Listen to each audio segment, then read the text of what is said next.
John Cornyn has seen enough. It's January 24th, 2024, and these are your headlines. So despite their contentious history, we'll say, Senator John Cornyn has joined other statewide officials in Texas in endorsing Donald Trump for the presidential nomination. Now, Cornyn had previously expressed interest in a new direction, saying he liked candidates like South Carolina Senator Tim Scott. But after Trump's victory last night over South Carolina Governor Nikki Haley in the New Hampshire primary election, John Cornyn said he'd seen enough. In a post on X, he wrote, "To beat Biden, Republicans need to unite around a single candidate, and it's clear that President Trump is Republican voters' choice. 4 more years of failed domestic policies like the Biden border crisis and record high inflation, and failed foreign policies that have emboldened our adversaries and made the world a more dangerous place must be stopped." He went on to say he was proud of the accomplishments made during Trump's first term in office, including the confirmation of 234 federal judges, including 3 members of the United States Supreme Court, passing historic tax reform, the Tax Cuts and Jobs Act, unleashing our energy potential, and ushering in the best economy for all Americans in my lifetime. So Cornyn's endorsement comes despite a turbulent history between the two. While Trump endorsed Cornyn for re-election in 2020, he's trained his fire on him multiple times in recent years. In 2022, Trump called Cornyn a rhino, a Republican in name only, for his role in advancing gun control legislation in the Senate. The following year, Trump compared Cornyn to Senator Mitt Romney in a social media post asking, "Who's a worse senator, John the Stiff Cornyn of Texas or Mitt the Loser Romney of Massachusetts/Utah? They are both weak, ineffective, and very bad for the Republican Party and our nation." He went on to say Cornyn was always quick to surrender to Democrats. Still, Cornyn says he will work to elect a Republican Senate majority and President Trump in 2024.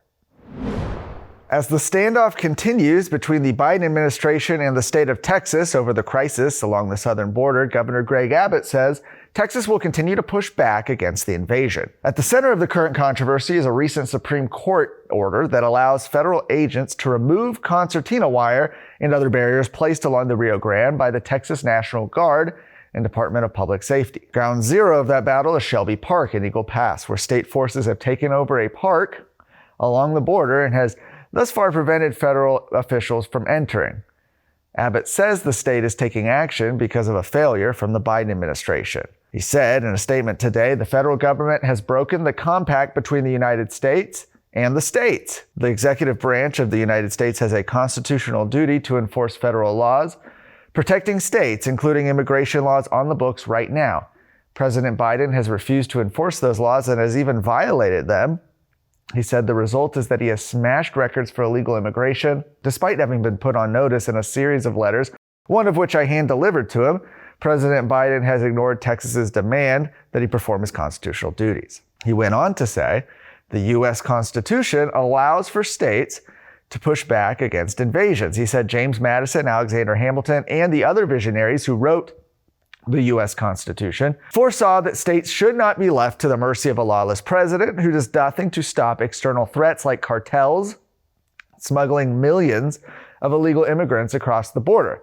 That is why the framers included both Article 4 and both Article 4, Section 4, which promised that the federal government shall protect each state against invasion, and Article 1, Section 10, Clause 3, which acknowledges the state's sovereign interest in protecting their borders. And we've talked about that article quite a lot, specifically as it refers to what Texas can do to actually stop the invasion on the border. And to that end, Governor Abbott cited an executive order issued by him back in November of 2022 to invoke Texas's constitutional authority to defend and protect itself. Now, while Abbott has been criticized for failing to fully act on that executive order and remove illegal aliens, increased action in recent months and defiance of the federal government has drawn praise and encouragement. In fact, as observers waited for federal border patrol agents to cut down wire fences after the Supreme Court order was issued, the state erected more concertina wire barriers. Republican Party of Texas Chairman Matt Rinaldi said it was great to see Greg Abbott not backing down.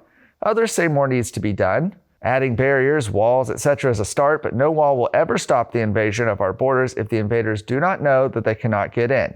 That was a statement by Ken Cuccinelli, the former U.S. Deputy Secretary of Homeland Security.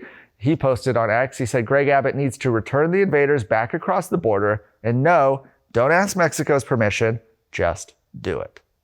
If you're not watching the Luke Macias show, then you are not as engaged as everybody else is in Texas who's trying to make a difference, knowing exactly what's going on so that they can take action on the things that really matter. Guys, watch us on the Roku app for Texas Scorecard. Watch us on YouTube. Listen to us on Apple Podcasts, Spotify.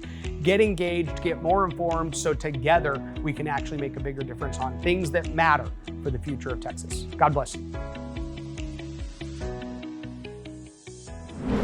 Lastly, Texas's latest campaign finance reports show liberal billionaire George Soros has been pouring money into political action committees rather than funding candidates directly. Soros contributed a total of $2,562,000 across several PACs between August and December, making him one of the top 10 contributors in Texas. Receiving over $1 million from Soros, the Texas Majority PAC boasts the motto, "Let's turn Texas blue." How many times have you heard that, right? The organization seeks to elect statewide Democrat officials by researching the most effective strategies to accomplish this goal. The Texas Organizing Project PAC received $250,000 from Soros. In placing their mission's emphasis on Black and Latino voters, TOP focuses on reaching the minority communities in Texas to shift the state's political leaning. However, the group has also been linked in recent years to bailing out hundreds of inmates with severe criminal records. And after the organization was linked to Soros in the past, former candidate for Harris County Judge Alexandra Mueller said on social media that TOP works year-round to elect candidates in favor of dismantling the criminal justice system, so no surprise when it comes to the Soros donation. Soros also contributed to the Hidalgo County Democrat Party, aims to emphasize elections at all levels rather than only those on a larger scale.